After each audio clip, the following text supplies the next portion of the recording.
Good evening and welcome to the March 22nd edition of the Gold Goats and Guns Hour here on YouTube and Periscope. My name is Tom Luongo. We've got a lot to talk about. Tonight, I want to talk about Brexit, how it pertains to the larger picture on the freedom scale, for a lack of a better term. So before we get started, we want to wait for some people to get into the stream. Oh, that was needed. Okay.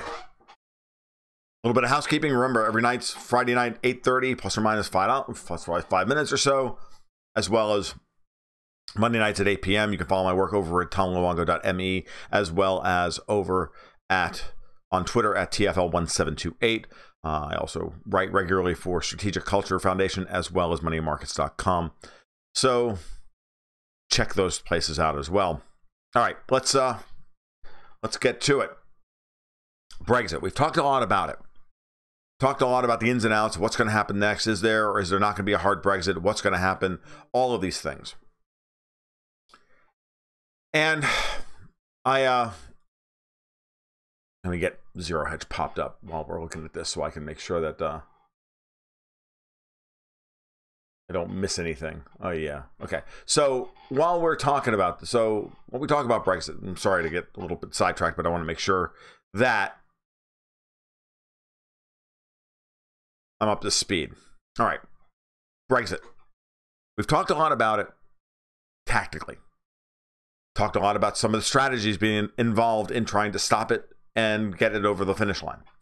We've talked a lot about all of these things. And what we haven't talked about in relation to Brexit is how truly important it is from a historical perspective.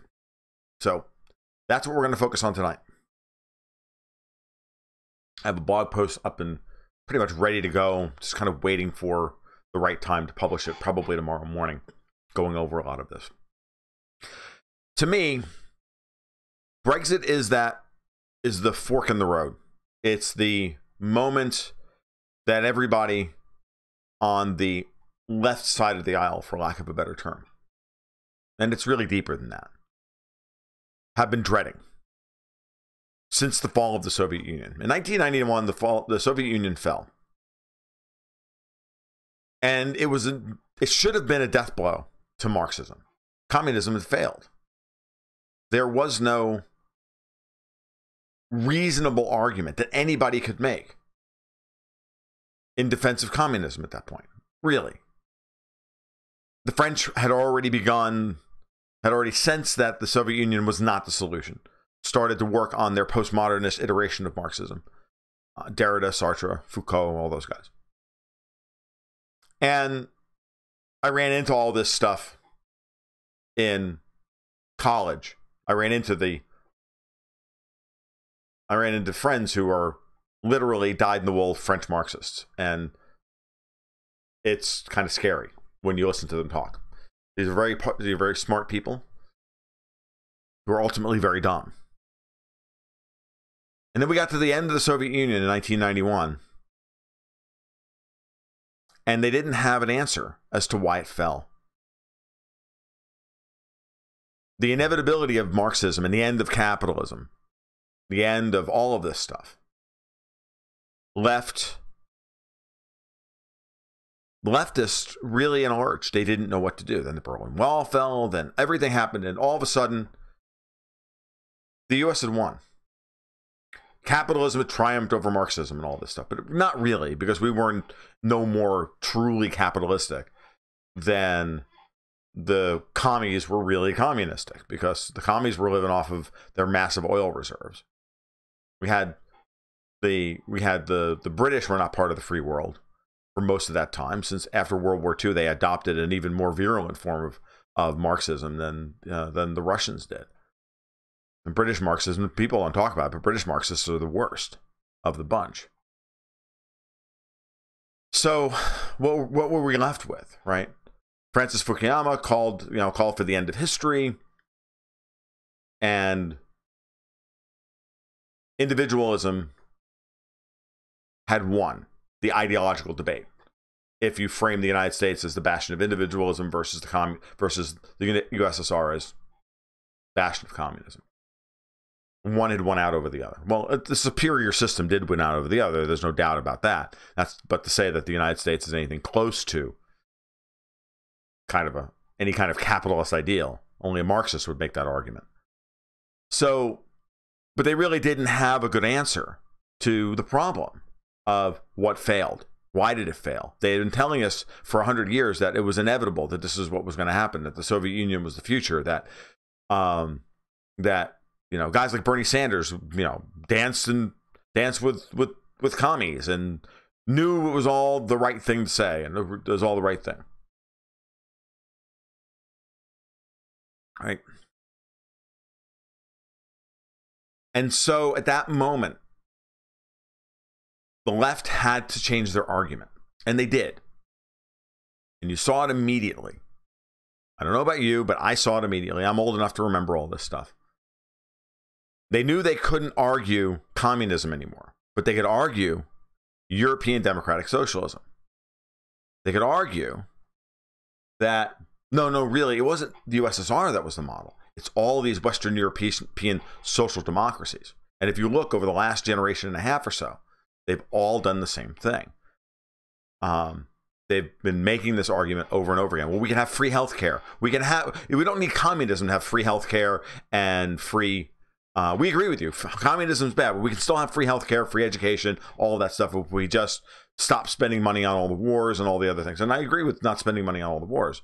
Because, look at Denmark, look at Norway, look at all these places that are able to do this stuff. Look at even England. They don't necessarily do all of that, but they have national health care. Look at Canada. They have national health care. But no one made the connection why all these places were able to run these massive social democracies. There's two reasons, two ways in which you subsidize something. And when you subsidize something, as Ron Paul always says, you get more of it. The first subsidization came in the form of the Marshall Plan and NATO. The United States spent billions of dollars rebuilding Europe and defending it against the threat of the Soviets. We spent a lot of money on that. We militarized a great swath of our economy. We turned America into a corporate fascist state.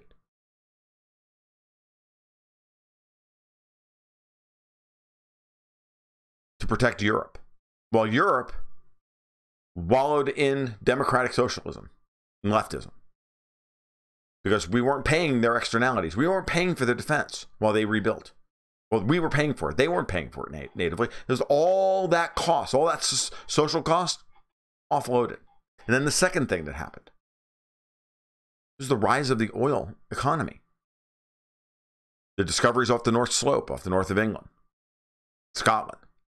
The big Groningen gas field off Denmark. Or off of the Netherlands.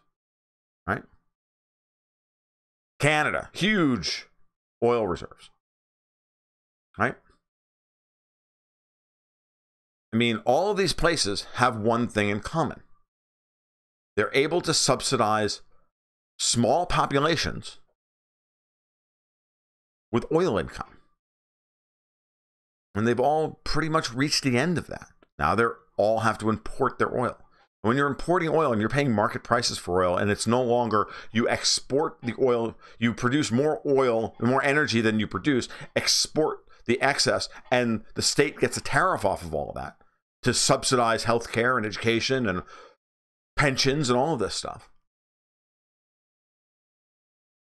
They didn't have sustainable economies. They had economies that were subsidized just like the Soviet Union was, with massive amounts of oil.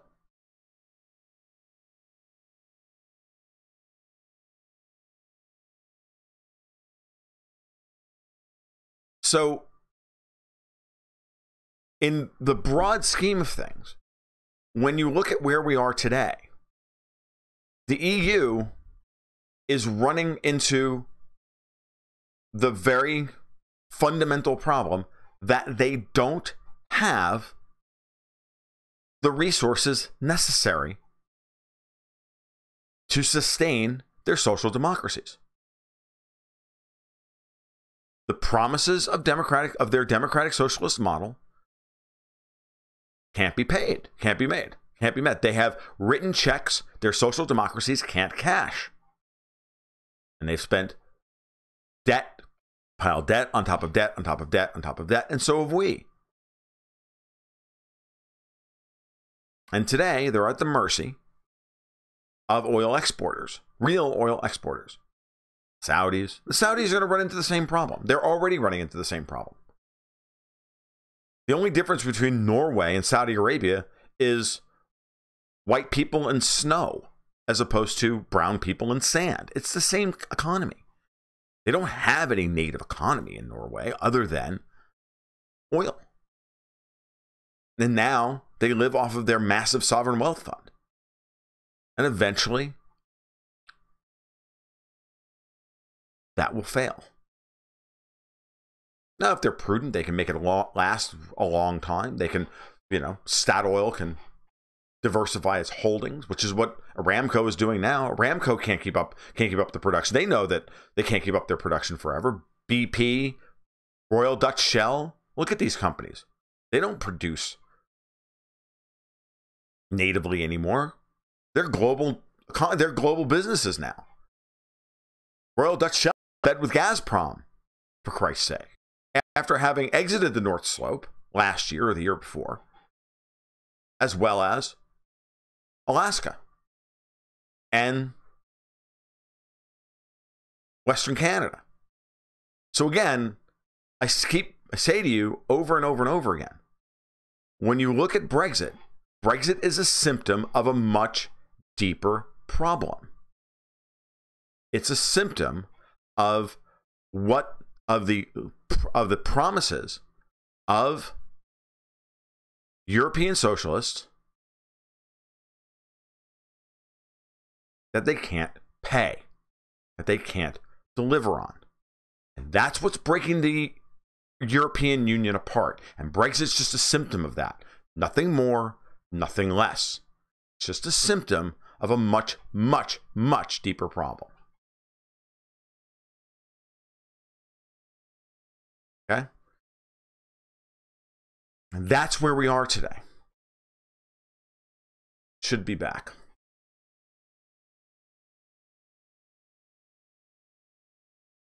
So, if the stream got a little wonky, my bandwidth dropped for a minute. Probably somebody tried to load a fucking web page. So, by the way, NSFW. So,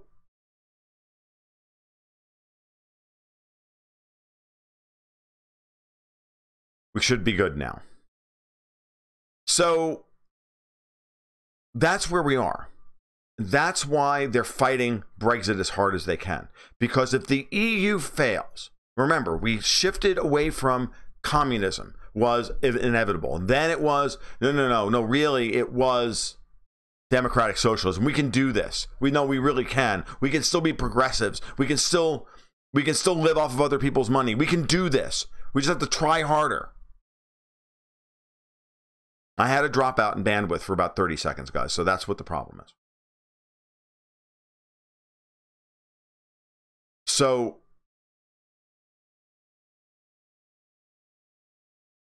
now they have to absolutely keep the EU project alive for as long as possible, because otherwise they are staring at an existential threat of their ideology. Their ideology is now based on intersectionalism, global warming, democratic socialism, stakeholder capitalism, call it what you want, doesn't matter. All of those terms, none of them are sustainable. And all of those narratives are falling apart before your eyes. And instinctively, they are fighting tooth and claw to maintain it. Because they're wedded to it in every way.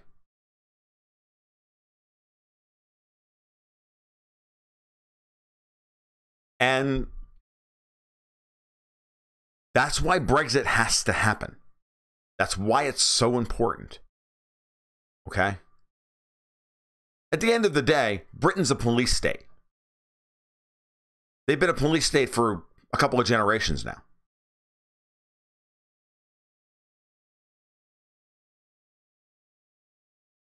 They gave away their freedoms willingly over the course of the last 100 years. But they should still be free of the monstrosity that is the European Union. Otherwise, they won't have a chance to rebuild their society after the fourth turning, during this fourth turning. If they don't leave the EU, they will be tied to it forever, milked like a tax cow until they have nothing left. And that will be that. Now, will Brexit cause a split of the UK? Very possible. Is the worry here that Theresa May really has about a no-deal Brexit is that leaving the EU like this will allow Scotland the legal advantage, give Scotland the legal window that they need to be able to get through a second referendum for independence? Very possible. Should Scotland be independent of the United Kingdom? Yes, if they want to be. Same with Wales. This anarcho-libertarian says, smaller countries the better. Scotland should be a separate country than England. Arbitrary political units, like fictions like the United Kingdom, the European Union, Italy, the United States, Florida, the city of Gainesville. Those are all political fictions that circumscribe our lives. But they're not real any more than, they're not inevitable any more than anything else is. They're just one way of organizing ourselves, and we can decide to organize ourselves differently tomorrow. And there's really not a lot that the people who are in control can do other than threaten us with violence. And at some point, when they decide to threaten us with violence, we just say, go for it. And then you get to that moment in V for Vendetta when she says, okay, shoot me.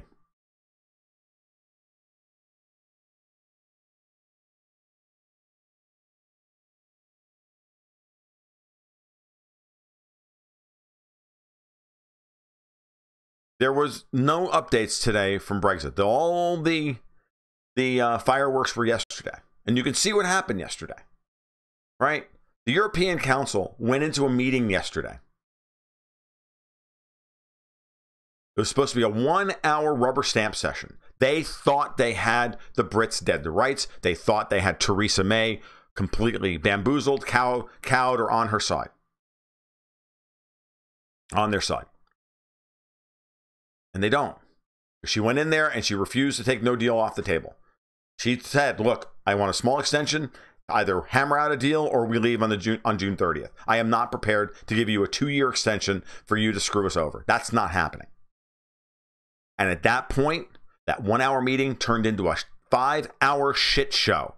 People throwing fucking shoes at each other and the whole banging their shoes on the table. And that's it. They were so angry because they knew at that moment they no longer had any leverage. All the leverage in the EU is over. They never had any leverage over Britain in the first place. Theresa May gave it to them all.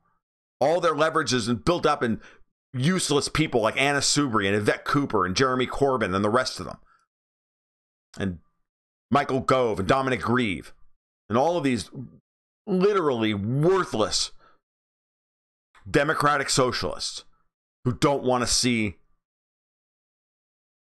the dream fail. And I've been saying for weeks that when push comes to shove, you always bet on the fecklessness of elected officials. They will always vote in their own best interest. When Theresa May, as Nigel Farage has been saying this all week, Theresa May is going to have to look herself in the mirror and go, do I want to be the person, the prime minister, who betrayed the British people? No? No deal. No deal. And they did not know what to do at that point. The EU finally had to blink and gave them an unconditional 2-week extension. Why? So that Yvette Cooper and Corbyn and the rest of them could all try and figure out a way to get rid of Theresa May and revoke Article 50. At which point, the mask is now off, people. Everybody knows what's happening. I don't know if Brexit's going to happen in 2 weeks. I don't know if it's going to go through. I don't know if this deal is going to go through or not. But I'll tell you what is going to happen. 2/3 of the people who are currently sitting in British Parliament will not be there after the next general election.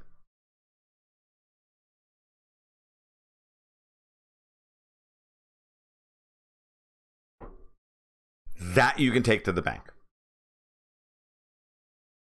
So they can win the battle here, but they're going to lose the war. Matteo Salvini is now slavering at the opportunity to take it to Merkel. He knows she's done. Again, you can win this battle, but you can't win this war. The Fed capitulated yesterday. Or on Wednesday. The Fed capitulated completely. One more rate hike before the season, this rate hike cycle is over. They can't get rates back up to 5.25% to drop them again to zero. They've got no headroom. Markets have gone ballistic in a safe haven trade. We had U.S. Treasury yields. The whole yield curve was down 10 basis points today. The Dow was off 500 points. Everybody's going to move into bonds until the end of the month, until the new Basel III rules go into effect, because all the banks are now fucking scared shitless of a dollar liquidity problem. Why? Why? Because they know that this is not a solution to the European/British sovereign debt problem. They know it's not a solution. And the central banks are going to open up the liquidity taps because they don't have any other choice. I said when the Fed reversed course in January, I said they are scared. The numbers are terrible. They know what they look like. You do not reverse your position this completely in 45 days from December to the beginning of December to the end of January unless you are scared to death of what you can see coming down the pike. Mark, you and I, we talked about this. Mark Bogosian just said that it's fun being long fixed income. Mark and I talked about this back in December. He said the trade now is to buy the 30-year. And I agreed with him. Hook, line, and sinker. We remember talking about that on the Slack channel. I think we even mentioned it here on the stream one night. At that point in time, what was the 30-year bond trading at? 3.6%? It's down below 2.85 today, right? Did it close below 2.85 today? What did it close at today? I'm going to look away from the screen and open up another screen and probably sabotage my own friggin' stream. But, piss on it. Yeah. 2.875%. What a beautiful trade that is.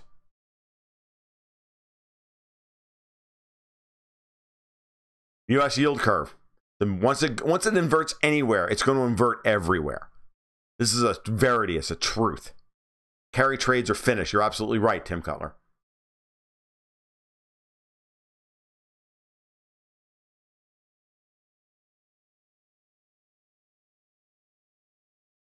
And so, if you want in any way, manner, shape, or form to see a free society, like I was talking about today relative to Tulsi Gabbard, or we're talking about Brexit or anything else, if your goal is a freer society than what we have today, then you have to be backing Leave in every way. Hyperconvexity. Exactly. Crazy what we have right now.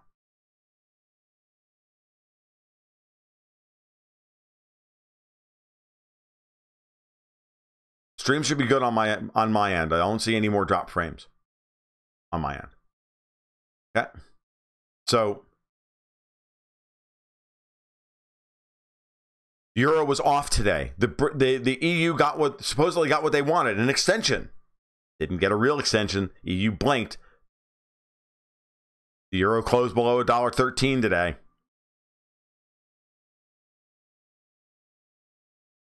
Gold was up today. Gold closed at 1313. Silver was 1545. The silver doesn't matter. Stock markets were all off 1.5% to 2%. All bad. So a spike in the VIX, it's all bad. Massive safe haven trades over the last 2 days. Massive safe haven trades. Markets are not stupid. Markets are smarter than the people running all of this stuff. They may be the smartest people in the room, but they're not smarter than the room. And honestly, they don't know what they're doing. All they know how to do is say no.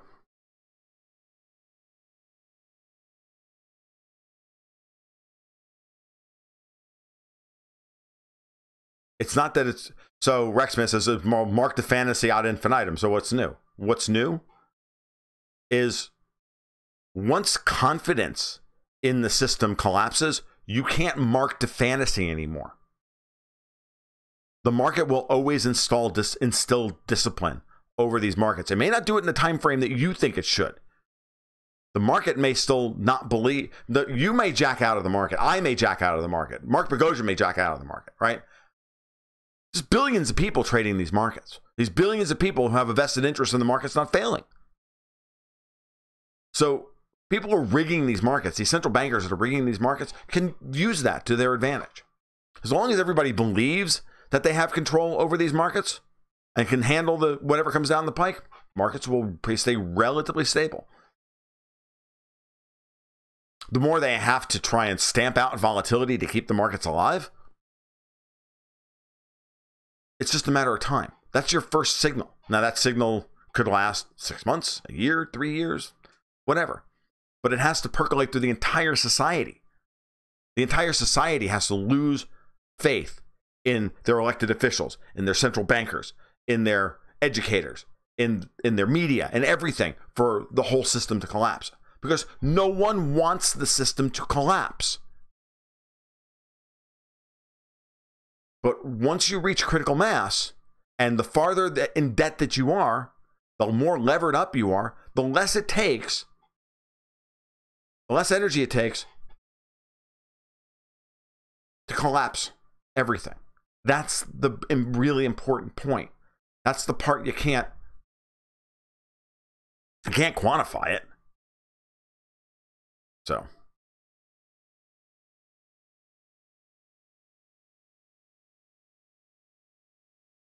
the EU were terrified of a no-deal Brexit because it not only represents a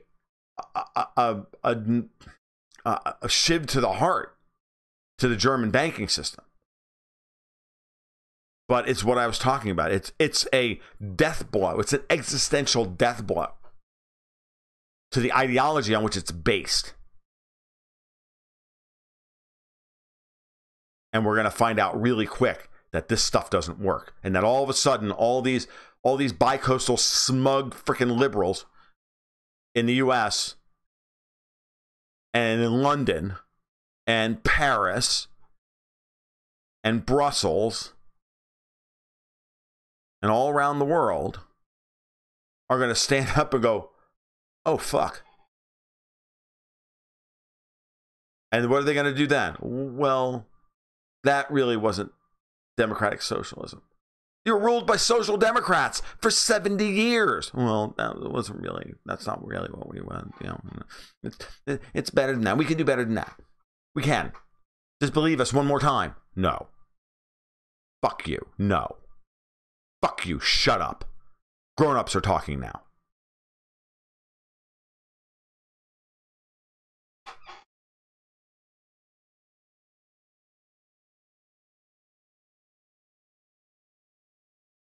RB Tools, I think the EU is making the UK suffer intentionally. Absolutely. You have to make them suffer as much as possible. If nothing worth doing is not worth being vilified for. I said on this thing, we talked on this cast a few months ago, why am I mad at Donald Trump? Because he didn't have the fucking moral courage to stand up to these sons of bitches and do what needed to be done. He didn't have the goddamn guts to be vilified. He can be vilified by people he doesn't like. He needs to be vilified by the people he does respect. That he wasn't willing to do. And those are the very people that are shitting all over him now and are playing him like a puppet. It's the same thing with the Brits. The friggin' Ramoners, and they are Ramoners, not Remainers. I'm ashamed to be British. I'm ashamed of my parliament. Shut the fuck up. Oh, my pussy hurts. Oh, this is an embarrassment. Oh, fuck you. It's not an embarrassment. Get over yourself. Life is hard. So is Brexit.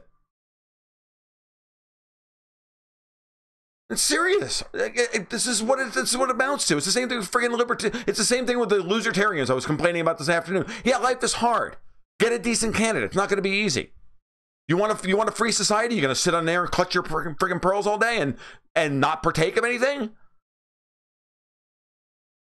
Or are you going to improve? Or are you going to get better at dispensing at communicating your ideas? You're going to get better at building local communities. You're going to get better at doing something. Do some fucking thing. And when you get an opportunity to spend $1 to do a potentially massive good, take the friggin' bet. Buy the lottery ticket. What do you got to lose? It's $1. Oh, I'm not ideologically pure enough. Okay. Fuck you. It's like, I can't take it anymore. It's like, it's the same thing. It is an absolute disgrace. All those people in parliament should be fired. All of them, almost all of them should be fired. Everybody who's munging up this work should be fired. You should be proud to leave the European Union after the way they've treated you. Shouldn't be whining about it.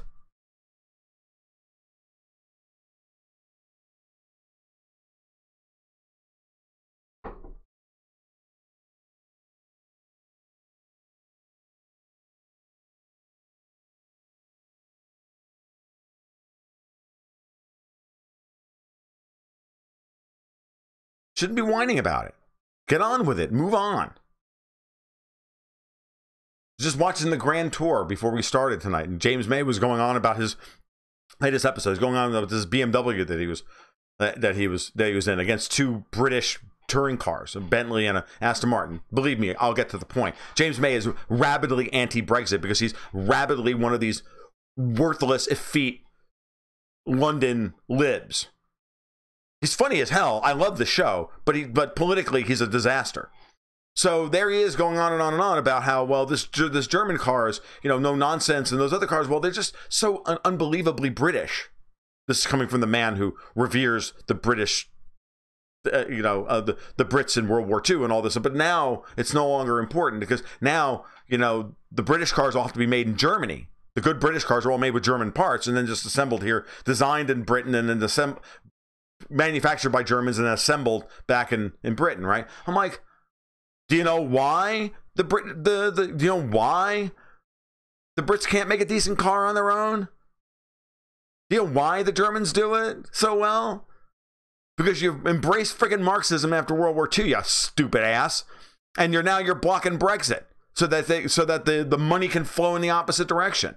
Why is the difference between why are all those British car companies, why are they owned by foreigners now? Why do you think? It's your fault. You gave it away. You signed up for the common market. You became a member of the EU, and they sucked all your capital dry. Makes me sick. Tweety Bird. Ramoners are selfish and malicious. Urbanites calling everyone else racist. Welcome to America. All I have to do is drive into town. All I have to do is drive into Gainesville. I can get treated exactly the same way most Remainers get treated, or most Leavers get treated. That's money and convenience is all they care about. Oh, our GDP will fall. So what? I'll lose my easy access to French wines or Italian wines. So what? Where? The people who will lose money in all of these shakeups, the people who stand to lose the most money are the ones who complain about it the most. And they're, of course, the ones where all the political capital has been concentrated because of the way their democratic system mirrors our democratic system. It's just more advanced and more sclerotic. They have an entire House of Lords that is completely irrelevant. At least our Senate still has power.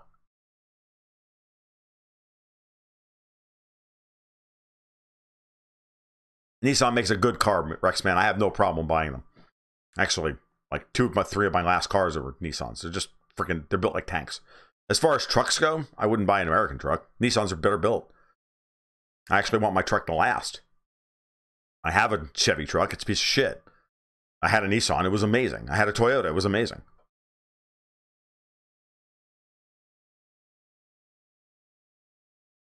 So, User 13, woman after my own heart. GDP is not the measure of a nation. No one even mentioned it while I was growing up. GDP is gross national spending. As I said this all the time, it's all it is.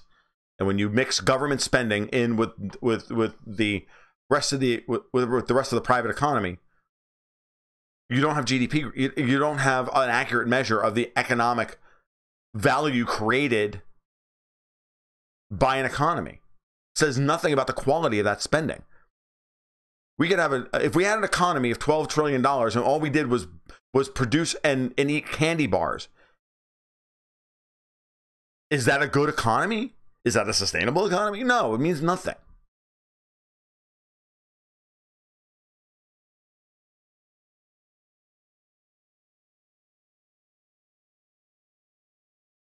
I do like Aston Martins. They're gorgeous. I don't know that I'd ever own one, but they're gorgeous.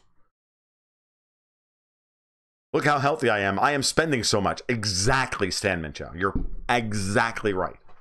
So we have a $12 trillion economy based on stock trading, pizza delivery, and candy bars.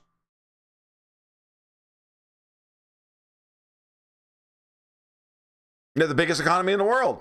See?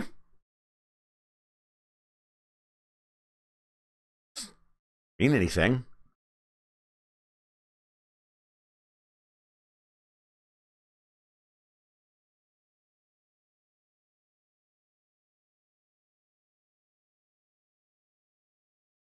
Yes, Glenn Horowitz, I agree with you. Nissan makes all their trucks in America, for Christ's sake.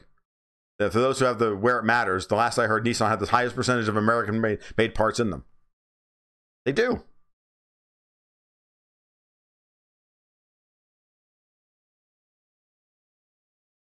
Dude, their engines are bulletproof. They're a little unrefined, but they're bulletproof. That 4.6 liter in my Xterra, and that was in my Frontier, that thing is a freaking tank. Yeah, it sounds like a cat going through being run through a cheese grater. So the fuck what? I don't care. It pulls like you wouldn't believe.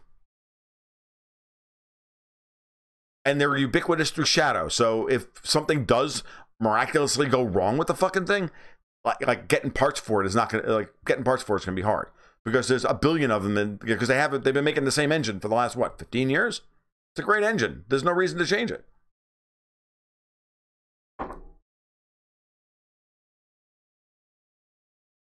Yeah, it's you know.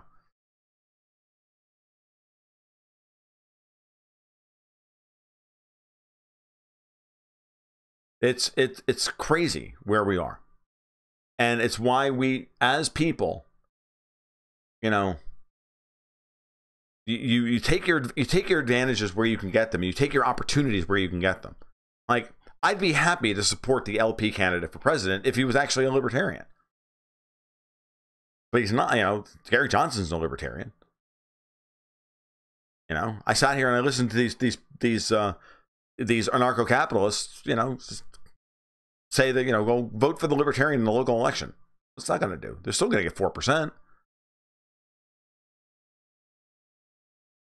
Got news for you. I ain't seen anything. I left the party 18 years ago. I haven't seen any acceleration in 18 years. You know why? Because all the anarcho-capitalists sat on their fucking thumbs and clutched their pearls while the Koch brothers and the GOP took the party over and destroyed it. That's why. And they took over all our institutions too. And we didn't even hit the 5% mark in a national election. Is Tom Woods a libertarian? Yes, he is.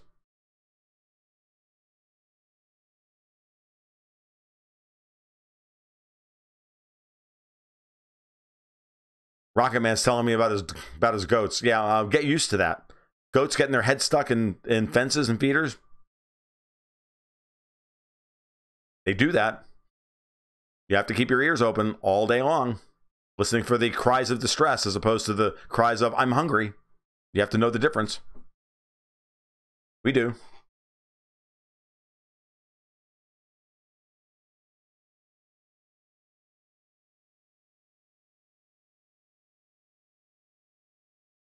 So Mueller releases support. Does anybody give a rat's ass? Not really. I'm surprised that it finally came out.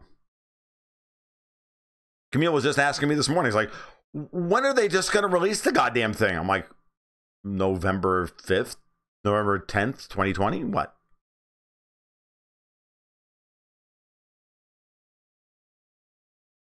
Gary Johnson was a lot less goofy in New Mexico.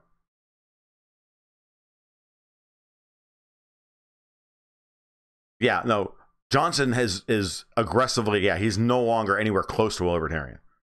Harry Brown was the last great Libertarian Party candidate. He was the guy who got me who got me into the party. He was great. I mean, I had a soft spot for Bednarik because he was such a fucking asshole, but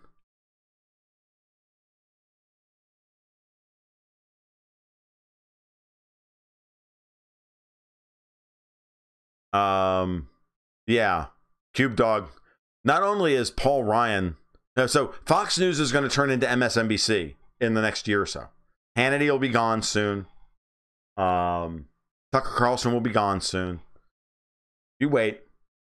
Probably before, right as we're getting into the second, and into the electoral season, Fox News is going to turn aggressively MSNBC-like.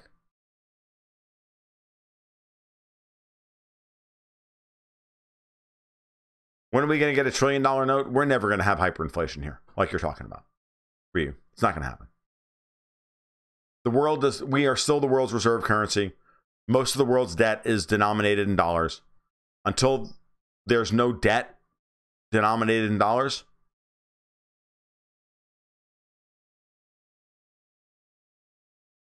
that's not going to happen. Not until we're a third world country again, or we split up into 7 or 8 different countries. That will have to happen first. And that may happen. But we won't get a $1 trillion note between now and then. What will happen is gold will get thoroughly revalued upwards around $50,000 to the ounce. And all of the, I mean, if you're talking about that, you'll see gold at $50,000 or $60,000 an ounce. And then it'll be remonetized. And they'll move to the SDR as the world's reserve currency. Instead. He said his libertarian hero was Milton Friedman, who he thought opposed income tax withholding. Wenzel corrected them in the most embarrassing exchange. Friedman, if there was one guy I would fight, I'd fight Milton Friedman, because Milton Friedman was not a libertarian.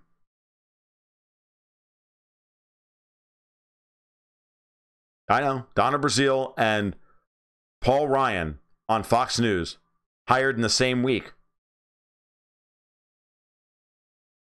Hired in the same week. Should be all you need to know about how quickly they're circling the wagons and how much everything will change. So it's kind of crazy and it's kind of sad, but you got to understand the libs are fighting for their lives here, and they're part of the reason why they're going so freaking kooky is because they know they're fighting for their ideological lives. And when you're fighting for that, when you're fighting at that level, you'll do anything. You'll say anything. And look at what they're doing. I mean, all of this censorship, all of this, the deplatforming, all of it is such a dead giveaway that they're dead worried about where we're going.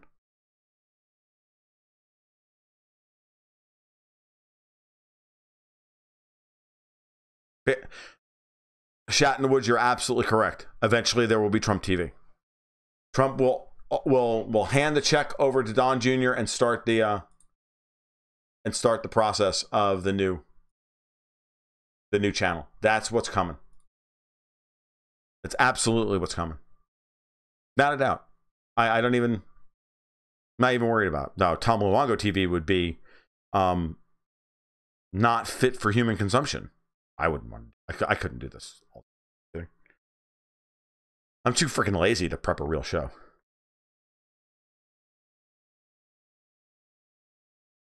Yeah, Gary Johnson was ironically a better libertarian as a Republican governor in New Mexico than he was.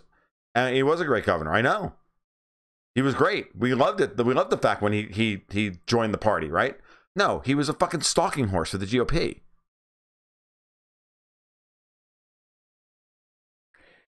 If Trump were to start his own network, a real, honest-to-God alternative news network, don't be surprised. They'll snatch up all the talent that's out there. And it won't just be the Laura Southerns and the Ben Shapiros.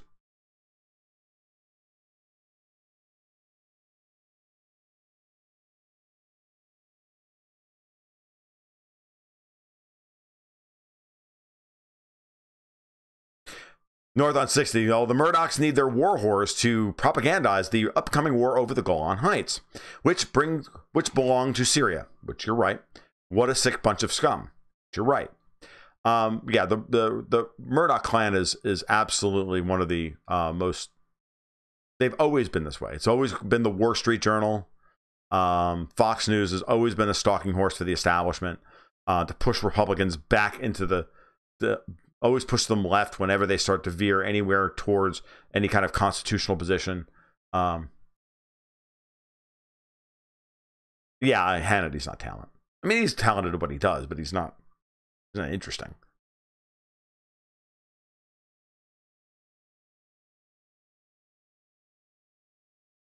Yeah, I know. Bob Barr, Bill Weld. Well, that's the thing. You got to remember, Gunn, as I said, I left the party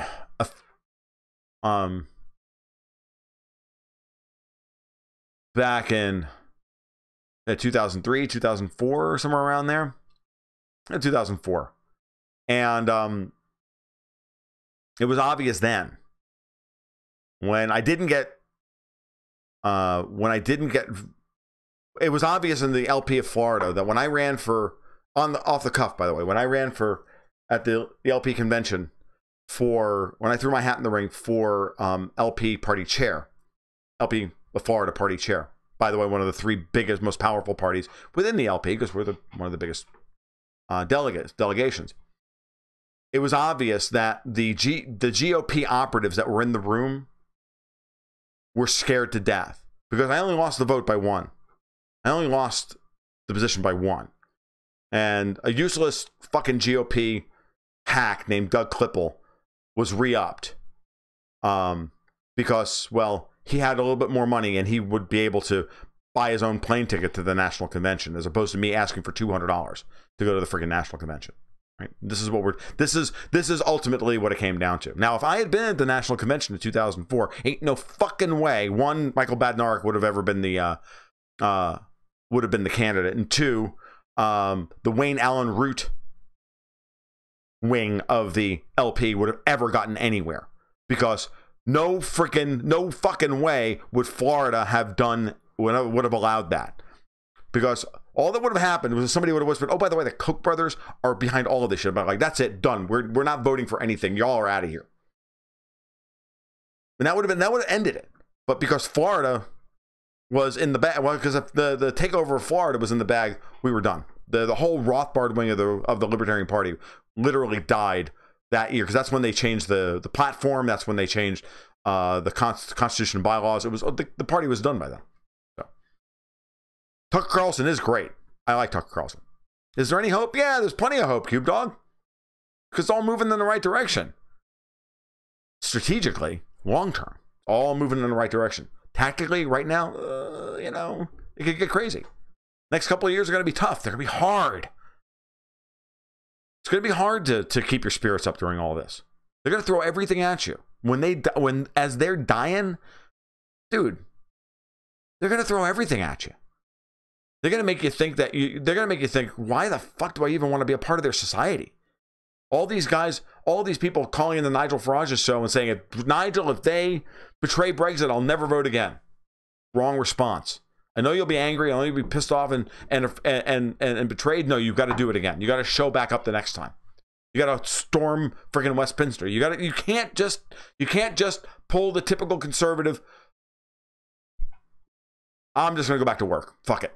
They're going to do what they're going to do. No, every once in a while, you got to pick up the freaking pitchforks and you got to do what you got to do. Because otherwise, because that's what they're betting on. They're betting on you giving up.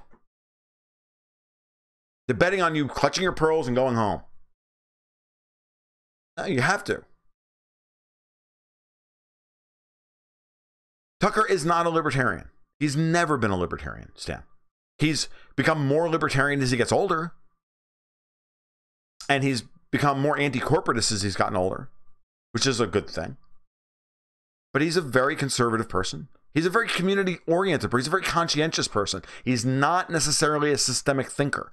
And he can't, and conservatives their conscientiousness tends to get them more emotionally invested in doing the right thing in the now, as opposed to being willing to take the hit in the short term in order for the longer term gain. It always winds up that way. And I'm explaining it badly, but I know what I'm trying to say. So,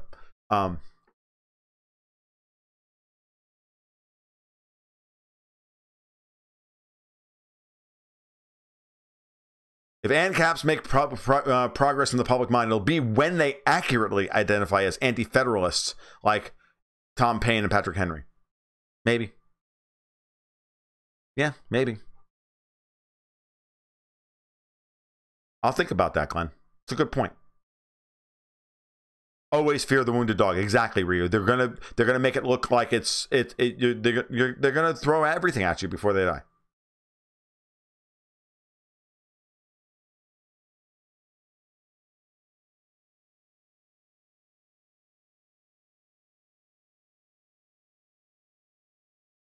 Talk about tactics. The Americans are indoctrinated to worship the founding fathers. Yeah, like what happened to Patrick Henry? What happened to Tom Paine? Why do we revere unionists and monarchists like Washington and Hamilton? Madison. Why?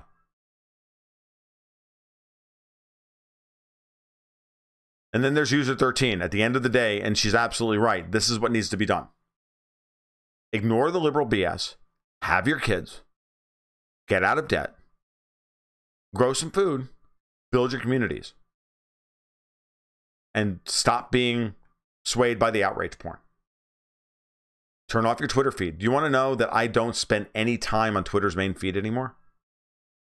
I spend time in my own notification feed because the people in my notification feed link me on everything, and that keeps me more than entertained and informed than I ever have to go to my main Twitter feed, which is I get the same 12 fucking tweets over and over again by the same conservative blowhards the magapedes that I didn't want to see in the first fucking place.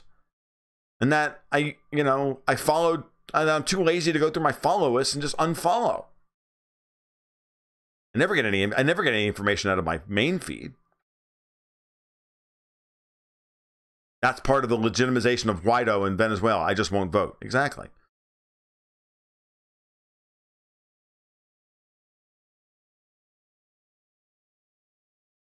Kurt Reed. I was blackpilled after the Tea Party got double teamed to death. Yep. When do things get good here? I don't know. You tell me. Yep. The neocons were all over the Tea Party, and the minute they saw that it was getting any resonance, Karl Rove immediately created the official Tea Party, and it was them immediately. They're not dumb. These people are very, very smart.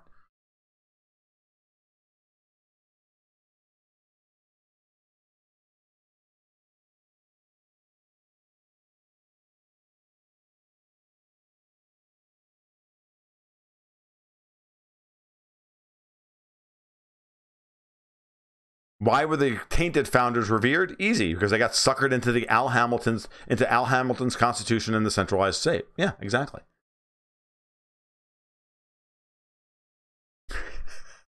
Dick Army invaded. You're right. And then there's Ryu, keeping it real. You need to get some super goat vitality to help with that laziness feeling, Tom. You know, I can only do so much, dude. I can only write so much. I can only talk so much. I can only do what I do. But I don't need super goat vitality. Dude. You know, it's funny. When we got this, I'm going to end soon because it's 55 minutes and I'm tired. It's been a long day. When we bought the 2 new goats back in December, right? We bought the buck and the pregnant doe. She's since had kids. We sold one of the little boys, the little boy yesterday for a pittance. And we got the little girl, and she's fine. She's grown up. She's gorgeous. She's dumb as a rock. I mean, literally dumb as a box of hammers. And, you know, her mom is both a little wild and incredibly confident little goat. She's kind of cool. But the buck, when we got him, he was in full rut. So, I mean, he was orange, like everywhere. And for those of you who don't know, when the bucks are in rut, they pee on themselves because that's where all their pheromones are. That's why goats have beards. They pee on that beard and pee into their mouths, and they pee all over their face and everything. They get crusty and stinky to the point where they can take your breath away if you can smell it. And I don't happen to be able to smell this very badly, but I can taste it. That's how stinky they are. You can taste it on the air, and it's all over the place, and it's gross. Now that he's out of rut, and he was so crusty, it took him like 2 months to like clean himself up for like all of the crust to fly. Now I look at him, and today he's like, dude, you're a really good looking goat. You're not like this. You're not like Orange Man bad. Yeah, I mean, I didn't know you had that much black on you. Wow. Huh. I finally can see his face. It's not just a big mass of orange. It's gross. It really is. It's truly vile.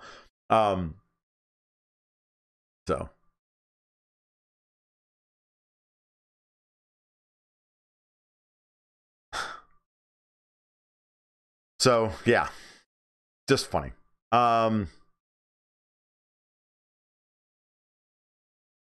So yes, Tom DiLorenzo's book Hamilton's Curse is required reading. I haven't read that one, but I haven't read the Real Lincoln. I haven't read Hamilton's Curse, but if you haven't read the Real Lincoln, you should read that as well. I have never been on InfoWars, though I was mentioned on David Knight a couple weeks ago. So yeah, prefer geldings. Everybody prefers geldings. Golden goats has a new meaning. Hell yeah.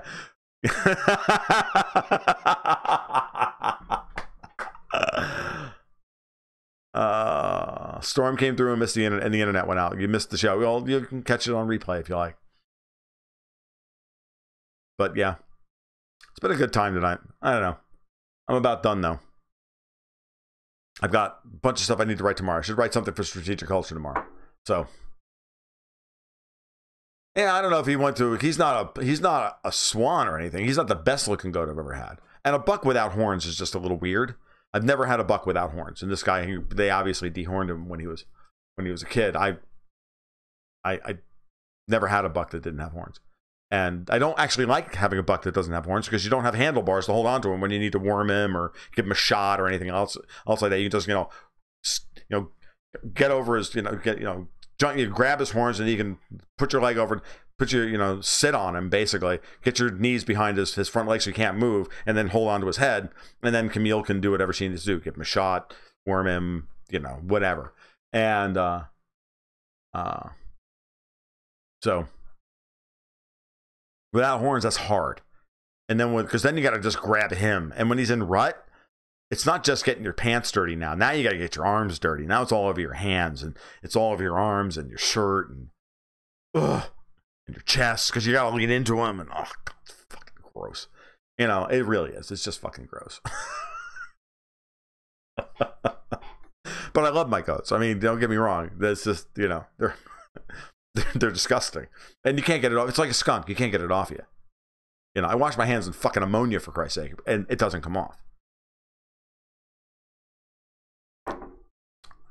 Throw the shirts into the washing machine and wash them twice. That's about the best you can do. Yes, you didn't have no idea that goats did that. This is why people don't really like to keep goats, because goats are gross. And if you do it right, then they're only gross for a couple months out of the year, and then you keep them separated but near each other. It's not so bad. Goats and crust. Yes, exactly. hazmat suit. No, I don't. I never had a hazmat suit. Never liked wearing any. And I was one of those guys that were like, fuck OSHA. I don't want to wear any protective gear. Like, that shit's uncomfortable. I never, in all the years I was a chemist, I never wore safety glasses. I always just wore my glasses. I always got like polycarbonate lenses, and I always just wore my regular lenses. I did see the yield curve invert, Tom. Yeah, we talked about that earlier. So yeah, because I just couldn't stand, just couldn't stand it. So that's what I always do. Goat world problems as opposed to first world problems. Yeah, we're really going back to, I mean, dude, when you're wrangling goats, you're not in the first world. Even if you have a first world lifestyle, when you're wrangling a goat, it's not first world at all. You get right back down to, okay, what did we do 15,000 or 10,000 years ago when we first domesticated these fucking things? And you realize that even after 10, guys, because I think we domesticated the dog first and then the goat. Because goats we domesticated goats a long time ago. I mean, a long time ago. And it's only just now that they're realizing that, okay, now goats are finally starting to look at humans to help solve their problems. That they have an awareness of their relationship with humans that's so advanced now. They expect us to. They know how to communicate with us in such a way to help solve their problems and give us give them what they want and all of this kind of stuff. It's a very sophisticated relationship that we have with them now, and they know not to freak out and panic when they get their head stuck. For Christ's sake, they just know that if they yell in a certain way, eventually we'll come and help them and get them out of there. And for the most part, they allow you to assist them getting out of the jam because they understand why you're there. They don't just freak out because now a predator's coming. They don't just see you as a predator anymore. They see you as part of their herd.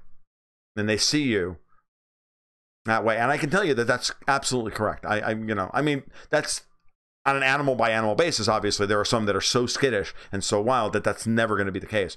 But, 90% of the goats or 95% of the goats I've ever had, when they've gotten into trouble, if I walked out there to give them a hand, they stood still and let us fix the problem for them, and then they ran off.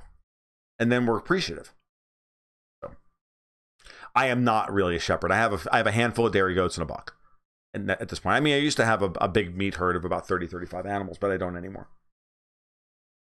Okay. So yeah, this thing's called Goats and Guns for a reason. For all y'all that are new, I own gold, I own goats, and I own guns. And I own them for a very specific reason. Fainting goats. No, we used to have fainting goats. Dude, fainting goats are awesome. I say this to people all the time. If you're thinking about hobby farming, you think about getting goats, I recommend you do two things. If you want dairy goats, then you get a dairy breed. You get a couple of dairy does, full bred in particular, but you get a myotonic or fainting goat buck. Or some other meat breed. But in my area of the world, the hardiest meat goats in my area of the world are fainting goats. And they're really hardy. They're almost impossible to kill. And if you shock them, they fall over. And then you can pick them up and you can do whatever you need to. And you got about 10 seconds to get in there, grab their horns, do what you need to do, get them corralled, and you can go on. But if you don't get them corralled in that first 10 seconds, got news for you. You're 10 minutes before you'll ever get them back to stiffen up again, because it takes about 10 minutes. Because they can only faint once about every 10 minutes or so. So, yeah, we've veered into Goat's Gulch, and I'm going to leave in about a minute or two. My opinion of sheep are dumb. I've never owned any.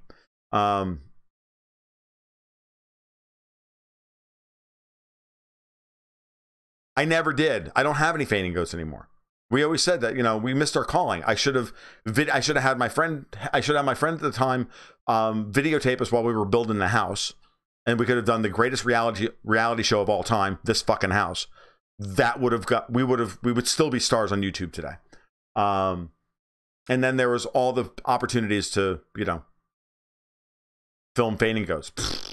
Falling over. I know. Goats do fart. Especially when you get a fainting goat. Because it's only when they get excited, right? It's not when so that's if you startle them or if they just get excited. So we used to have a whole herd of fainting goats. And when Camille would walk out into the field, and they'd all be out in the field grazing, and then she'd walk out into the paddock to feed them. They would all start running towards her, and they would get so excited that they would lock up. Well, and so and only maybe the front half would lock, or the back half would lock up, so their back legs would be locked, and then they'd like scrabble around with their front legs to scrape forward. They didn't give a shit. Goats have zero shame, and I've even seen them.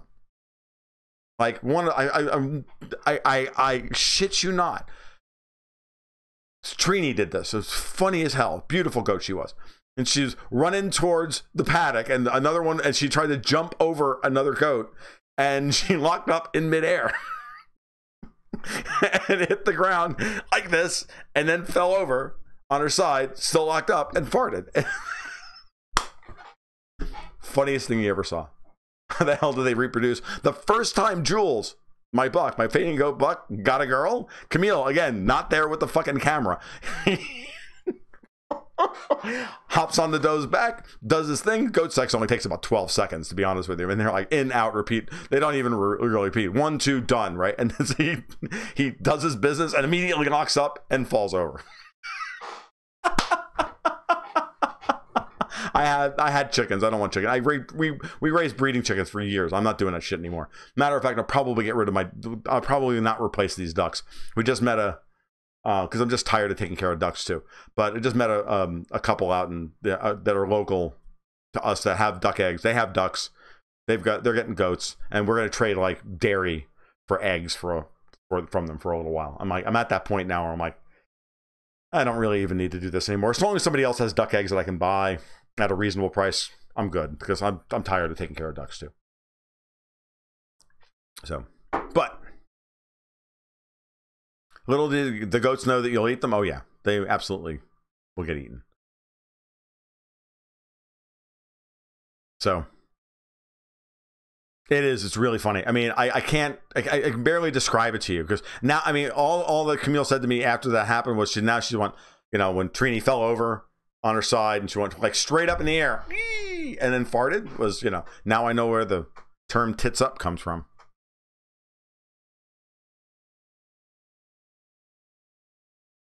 No, it doesn't hurt them at all. It doesn't. It's just the sodium channel in their muscles gets all out of balance, and their muscles just lock up. And that's it. It doesn't hurt them. It's actually a really good isometric exercise. As for meat goats, they get stronger because they lock up hard for like 15 seconds. And so it's like a big isometric exercise. And that's why they turn into really good meat goats. They get all double muscled and shit. They're great. They grow fast. They're hardy as shit. 4 months and you're selling them to the muzzies for Ramadan. It's great. So why do so many alt-right and alt-light people have a distorted view of capitalism? Because they're Marxists at heart. And on that note, it's time to end. So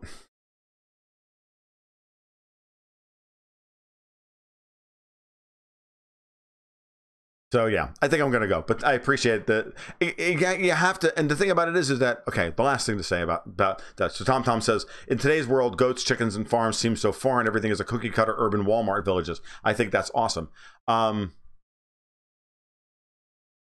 It is what it is, right? I think, I can tell you this. I'm not saying it's for everybody, but you should at least live that life for a while. Even if it's just a weekend. Go intern at a farm or some shit for on the weekend for a couple of months. Just to get used to what actually goes into raising animals and keeping animals. You should know. Certainly if you have kids, you should enroll them in 4-H or whatever you can do if you can. It really is it really does give you another perspective on things. I mean, my daughter does not partake of and does not care to raise and take care of animals. But she knows where her food comes from, and she knows why everything works and why everything is in its place. It wasn't hard for her. The cool part is she hasn't rejected any of this. Like, I had another friend of mine, a woman I don't speak to anymore. and just, you know, moved in different directions over the years. But she grew up rural and on a farm and all this other stuff. And her entire adult life was structured around not sweating because she didn't want to be uncomfortable anymore because she was poor growing up, living on a farm, and she wanted nothing to do with any of it. And she just rejected the whole thing. I'm like, why? It's who you are. You know? It's who you are. It's good work. It's honest work, like it or not. It's more honest than what you're currently doing. Got news for you. You'd have been better off. Cabrito burgers, absolutely. Goat burgers are fantastic. Mix it with mixing goat with pork. It's like mixing venison with pork. Venison's too dry. You take a really lean meat and you mix it with some nice fatty ground pork. Goat burgers on their own are very. Adding a little bit of pork to them is always just a good idea because it's not as fatty as it could be. So, you know, adding a little fat always makes everything better. All right. That's enough. It's an hour and 11 minutes. I got work to do tomorrow. So, I'm going to go. You guys take care. We'll talk soon. Monday night, 8 o'clock. Keep your stick on the ice.